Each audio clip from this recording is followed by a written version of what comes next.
E agora vamos falar do Bugre. O Guarani treina forte para conquistar o acesso no sábado contra o Bahia fora de casa. Hoje o atacante Ricardo Xavier, artilheiro do time com 14 gols, será julgado pela expulsão contra o Atlético Goianiense. O Guarani corre o risco de perder seu artilheiro nos 2 últimos jogos da Série B. Ricardo Xavier foi expulso no confronto contra o Atlético Goianiense. O julgamento será esta noite no STJD. Situação que o jogador conhece bem. Este foi o 3º cartão vermelho dele no campeonato.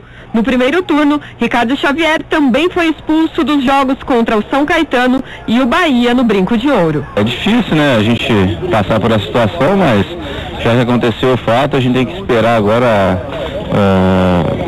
a decisão do tribunal. Além de ser atacante, né, não sei marcar, acaba chegando de repente até um pouco mais forte em alguma jogada ou outra, mas vamos aguardar a decisão.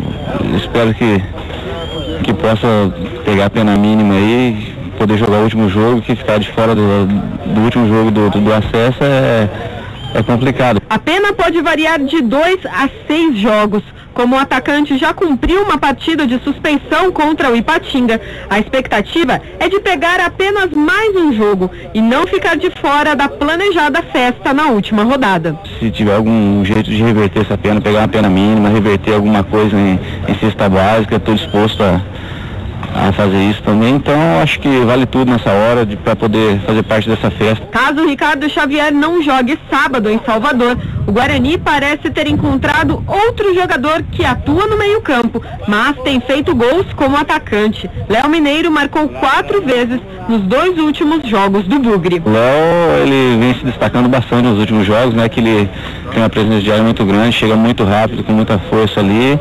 e isso é bom pra gente. Acho que quanto mais gente estiver chegando na área, tiver um elemento surpresa ali e tá fazendo gol, pra gente é ótimo.